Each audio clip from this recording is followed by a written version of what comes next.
Did I really defame St. Luke's, or is something else going on here? That's what I'd like to address. And if I've assessed this correctly, St. Luke's executives will go as far as having Diego and I killed to silence us. Now that is a huge statement, I realize. So I will give proof of this at the end of the video. But first, I'm going to give absolute evidence to the question, did I defame St. Luke's, or is something else going on here? Now, there are 4 elements that have to be met before statements can be considered legally defamatory. 1, someone has to make a statement. 2, the statement must be published. 3, the statement must cause injury. And 4, the statement must be false. In fact, FIND law says defamation law will only consider statements defamatory if they are in fact false. A true statement is not considered defamation. Cornell law backs us up and says to prove defamation, a plaintiff must show a false statement purporting to be fact. So it's all about whether it was true what I said and Diego said or not. Did I lie? To me, if I lied, that is a very serious sin. It's a very serious offense to God. So let's consider the evidence with the elements of defamation. Were my statements about St. Luke's staff, Meridian Police, or CPS agents false? Besides the statements that St. Luke's CEO and attorneys lied about in the court documents, there are 7 statements that they claim I made that were defamatory. So let's look at these statements and the supporting evidence so you can determine if the statements are false statements or true statements, so you can make the decision yourself. Statement number 1. St. Luke's parties initiated and caused the state's intervention relating to the infant. Now, these are not my exact words by any means, but let's just go with this statement as they're written in the complaint. Did anyone working for St. Luke's initiate or cause the taking of baby Cyrus? That's the question. In the St. Luke's complaint, it reads, quote, neither Dr. Erickson nor any St. Luke's employee initiated with child welfare or any other division of DHS or DHW regarding the infant's hospitalization. However, in a statement from Marissa, Cyrus' mother, she said this. She said, Dr. Natasha Erickson told us that if we wanted to leave against medical advice, that she would call Child Protective Services. And then that day, a social worker came into the hospital room and questioned me. She started off by saying, I heard you guys wanted to leave early. Why is that? She also asked, how is your home life and living conditions? How are your finances? What does your husband do for work? Does he treat you well? Do you work? Do you have food in your pantry? Why don't you have insurance? Why haven't you applied for Medicaid? Can you afford to buy food from the hospital cafe here while you're here? Here's the St. Luke's report confirming Marissa's statement, confirming that she was being honest. It says right here, social worker met with mother Marissa at bedside and completed evaluation. Now, I don't think threatening parents to have their child taken away from them by CPS because they are questioning a doctor's medical advice is professional, ethical, or moral. However, the question here is, did St. Luke's party initiate or cause CPS to get involved? Here's a St. Luke's report indicating that Tracy Jungman, an employee of St. Luke's, attempted to contact Cyrus's family, and when she could not make contact, quote, health and welfare and law enforcement became involved.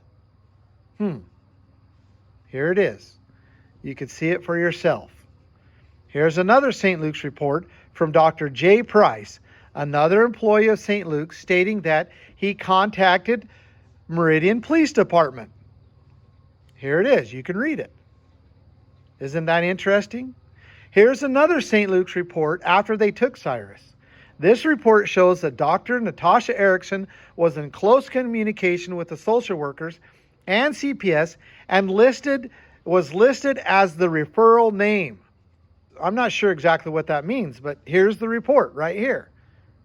Natasha Erickson, MD, referral name. Now, this report also shows that St. Luke's staff, CPS agents, and law enforcement had a meeting, and it was decided not to allow, quote, the patient's parents to visit while in the hospital. This explains why Marissa and Levi were stopped by St. Luke's security from seeing and being with their baby in the hospital. So here are the circumstantial evidence that St. Luke's parties initiated and caused the state's intervention relating to the infant. 1. Dr. Natasha Erickson threatened to call CPS if Cyrus's parents did not follow her medical demands. 2. Within a few hours of Dr. Erickson's threat, a social worker showed up in the hospital room asking personal and invasive questions. 3. St. Luke's nurse, Tracy Jungman, reported that after she could not make contact with Cyrus's parents, quote, health and welfare and law enforcement became involved. 4. Reports show that Dr. Erickson was in close communication with the social workers and CPS and was listed as the referral name. 5. Dr. J. Price, another employee of St. Luke, stated that, quote, he contacted Meridian Police Department. Circumstantial evidence certainly indicates that St. Luke's had a part in initiating and causing the state's intervention relating to the infant. Therefore, my statement that St. Luke's participated in taking baby Cyrus is an honest statement and cannot be legally considered defamatory. Statement number 2. The infant had no need for medical care from St. Luke's parties. Again, these are not my words, but St. Luke's attorney's words.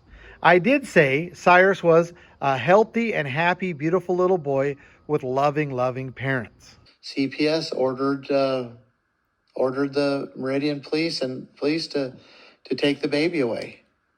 And it's just wickedness. He's a healthy, happy, and he couldn't be loved more by parents.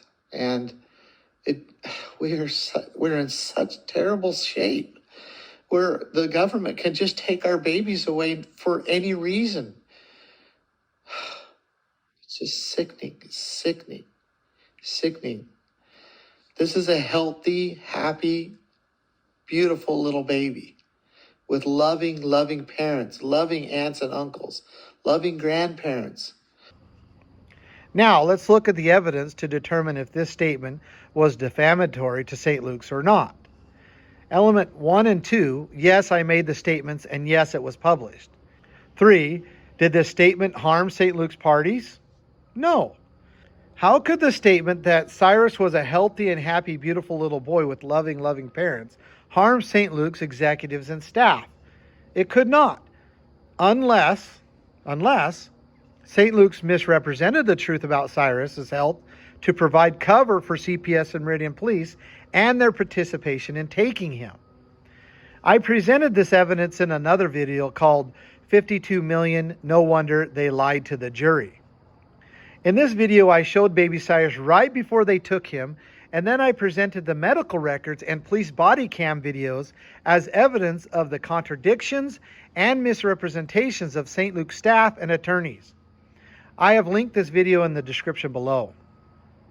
Ultimately, Cyrus was having trouble with processing proteins, and it was causing him to vomit when his parents introduced some solid foods. But he was able to breastfeed while they were working to find a solution.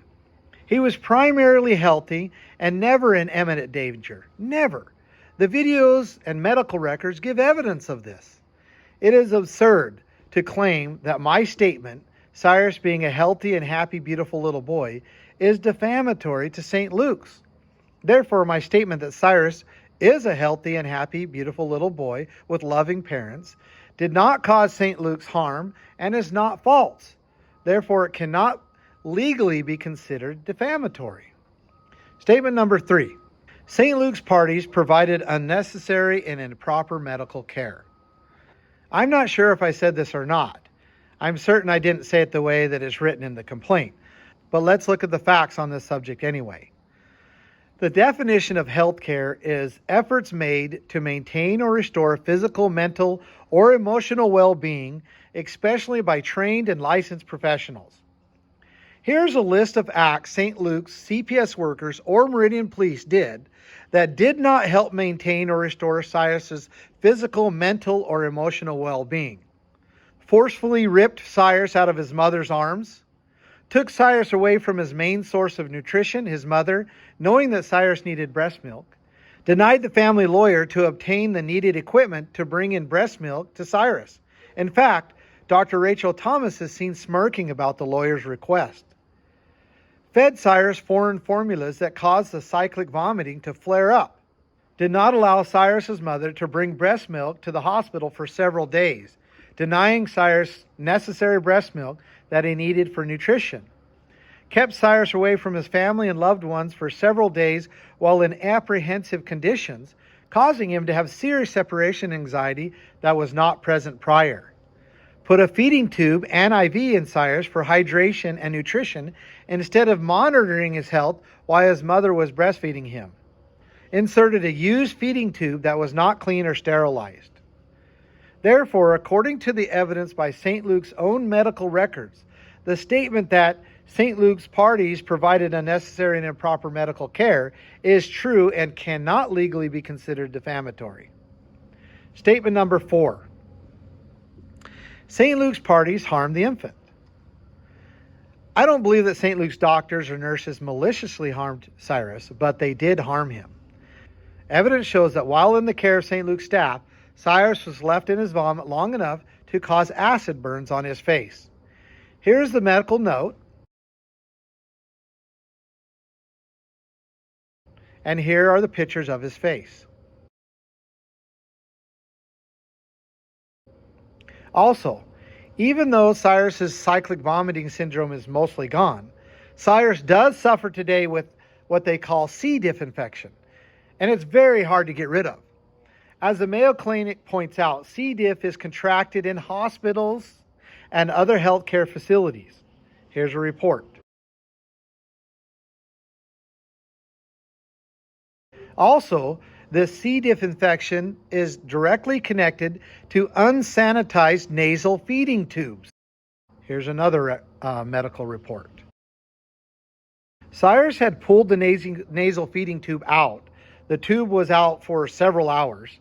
Medical records show that CARES nurse Tracy Jungman reinserted the feeding tube into Cyrus. But the parents noticed something that has become significant now that Cyrus has C. diff. Here's the parent's statement about what they saw, speaking of Nurse Jungman. She replaced it on the day he was returned back to us, March 18th. We had to meet her at the IDHW office, and she inserted the tube with unwashed and ungloved hands and didn't clean off the tube, unquote. With this information and other evidence, the statement, St. Luke's parties harmed the infant, is factually correct and therefore cannot legally be considered defamatory. Statement number 5. Mr. Roth, St. Luke's CEO, personally profited from the pandemic. Here's a report of the 2022 wages for St. Luke's health system. Prior to COVID, Chris Roth was the chief operating officer for St. Luke's health system, making over $800,000 a year, working 40 hours per week. At the beginning of COVID, the old CEO retired. He reportedly made $8,564,000 the year Chris Roth took over as CEO. So much for a nonprofit, right? St. Luke's health system received more COVID funds than any other non-governmental institution in Idaho, reportedly hundreds of millions of dollars. However, St. Luke's executives and attorneys have refused to turn over their financial compensation records for Chris Roth during 2020 through 2022. Either way, during COVID, Chris Roth received a significant pay increase, was promoted to CEO, and received unknown bonuses and kickbacks. The organization he runs, St. Luke's Health System, financially benefited astronomically during COVID by receiving massive government subsidies in the hundreds of millions of dollars. All of these funds were controlled by Chris Roth. Therefore, the statement that Chris Roth personally benefited from the pandemic is absolutely true and cannot be defamatory. In fact, it appears to be so true that Chris Roth himself will not produce his finances through discovery. Now, statement number 6. The infant possibly could lose his life because of the decisions of people at St. Luke's who don't even care about the infant. When I made this statement, Cyrus had been in St. Luke's care for several days. It was reported then and has become confirmed in the medical records that Cyrus had not been taking a bottle well. Cyrus had not defecated while in St. Luke's care. Cyrus was becoming less and less responsive to the medical staff. Cyrus was vomiting often and excessively. Cyrus had to receive fluids through an IV. Staff had inserted a nasal feeding tube into Cyrus to get him nutrition. Cyrus was being restrained by medical staff so he would not pull his tubes out. All of these negative developments occurred while Cyrus was in the care of St. Luke's staff. Nearly all of these effects were caused because Cyrus was being held away from his nursing and caring mother. While in the care of his mother, he was taking the bottle. Cyrus was defecating properly. Cyrus was happy, attentive, and very responsive. Cyrus would vomit only when certain foods were given him, but his mother had him on an eating schedule that helped minimize the vomiting. Cyrus did not vomit while he was nursing exclusively with breast milk. Cyrus did not need a nasal feeding tube to receive nutrition. He was getting it from breast milk. Cyrus would fluctuate in weight gain depending on the food that his mother would introduce to him, minimizing or increasing his cyclic vomiting. Cyrus could always go back to his mother's breast milk when other foods and formulas caused him to vomit. As I referenced before, St. Luke's administration, CPS agents, and law enforcement decided not to allow Cyrus's mother to come into the hospital to visit and nourish him through breastfeeding. As I mentioned before, St. Luke's staff left Cyrus in his vomit for long enough of a period that Cyrus's face was burnt from his stomach acid. I believe that if St. Luke's staff, CPS agents, and law enforcement had not lifted the restriction allowing Cyrus's mother to feed him breast milk, Cyrus would have continued to decline to the point that he may have lost his life. Therefore, the statement that the infant possibly could lose his life because of the decisions of people at St. Luke's who don't even care about the infant is true and cannot be legally defamatory. Statement number 7, and final statement, that Judge Fortier had taken hundreds of children with this Dr. Natasha Erickson. Again, this is not exactly how I said it. Well, let's go with the way St. Luke's attorneys drafted it in the complaint anyway. First, let's look at Judge Fortier. She handles almost all of the CPS cases in Ada County, the largest county in the state. In the first hearing with Cyrus's parents, she falsely accused them of terrible things that were not true in any manner, and she had no evidence of it. She either was not aware of the facts or had them all wrong or just didn't care. Even the CPS attorneys were surprised by her false and exaggerated accusations. At the end of the hearing, she ruled that Cyrus would go into foster care and scheduled another hearing for the following month, meaning Cyrus would not go back to his parents for at least another month. Judge Fortier did all of this with great procedural contempt. Idaho CPS takes an average of 4 children per day in Idaho, and Judge Fortier handles many of those cases. So my statement about Judge Fortier is certainly true. She has been responsible in taking hundreds of children away from their parents. There is so much more I could say about Judge Lori Fortier. Things like her live-in partner works for the Idaho Department of Health and Welfare, and she is responsible for getting federal funds to CPS when they take a child into foster care. But I will hold off on these facts for now. Now, let's look at my statement about Dr. Natasha Erickson. Was it true as well? Well, when I made the statement, it was intended to be more general. However, I did say this doctor. So let's take a look at Dr. Natasha Erickson. She is a pediatric doctor in the largest children's hospital in Idaho. Immediately when Cyrus's parents did not agree with her medical advice, she threatened to call CPS to have their child taken from them. This behavior did not appear to be random or isolated, but reactive. This behavior is narcissistic behavior that is unprofessional and extremely coercive, and is used to put fear in parents so they will obey a doctor against their better judgment. When I was told what Dr. Erickson did, and then experienced what Judge Fortier did, I concluded that they had done this hundreds of times, not necessarily together, but that they had done this many, many times. When Diego requested that St. Luke's send documents to determine how many times Dr. Erickson had reported parents to CPS, St. Luke's attorneys once again refused to give up this information. As a defendant in this case, Diego has a right to this information through the legal discovery process. This is the only statement that I made that has not been verified. I do believe that both Judge Fortier and Dr. Erickson are responsible for taking hundreds of children away from their parents. Systematically, they have done this together. However, never did I intend for this statement to mean that they conspired with each other to take children. I just don't know that. Therefore, the statement that Judge Fortier had taken hundreds of children with this doctor, Natasha D. Erickson, is true, as I intended it. If my statement was proven to be incorrect, I would immediately apologize to Dr. Erickson and pay any reasonable damages that I have caused her.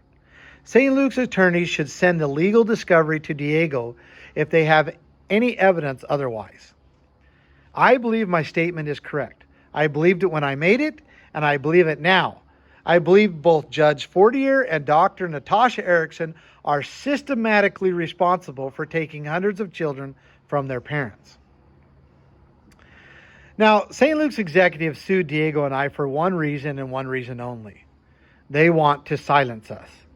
The truth about what they did to Cyrus is very damning to them. And the fact that they make hundreds of thousands, if not millions of dollars annually off of children taken by CPS is something they don't want the public to know. They stepped into a mess when they took Cyrus because Diego and I had a voice to call them out. And Diego was Cyrus's grandfather, is Cyrus's grandfather. And now St. Luke's is trying to use every method accessible to silence our voice, including especially state compulsion. Now, I made a statement at the beginning of this video that if I had assessed this correctly, St. Luke's executives would go as far as to kill us to have us silenced. And that is a big statement, and I realize that that is a huge statement. However, I believe that St. Luke's executives will push the courts to order the police and the sheriffs to kill us if we do not shut up.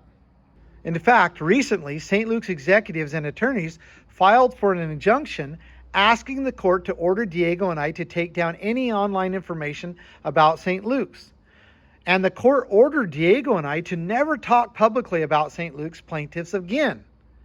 Diego and I are breaking the law for even speaking about St. Luke's now. Even though every sheriff and police officer in Idaho have taken an oath to uphold the United States Constitution, including the First Amendment, preventing the government from making laws that prohibit the freedom of speech, what do you think law enforcement will do when the judge orders them to stop Diego and I from speaking or publishing the truth about St. Luke's? What do you think? Should Diego and I comply and forever abandon truth? Should we become the example of fascism prevailing in the United States of America? Should we offend God and become silent when wickedness against the most innocent, our children, is being witnessed? Should we just sit down and shut up even when they take our children from us? No, we can't. I know personally I will continue to defend people and the truth as long as I have breath in me, and I'm certain Diego will do the same, no matter the consequences. I do pray that St. Luke's executives and board of directors will recognize the wickedness that is happening inside their institution, that they will train their staff to respect parents and the decisions parents make for their children, even if they disagree, that they will train their staff and discipline them when they threaten parents, and stop all participation in taking children from their parents. The pushback that St. Luke's, CPS, and Meridian Police has received because they took Cyrus was needed and has served as a strong check for these institutions. If St. Luke's continues to push this issue, I pray that God will protect us as he has in the past, and will use this circumstance to demonstrate how good people must protect themselves from the wicked or they will be overcome. Thank you.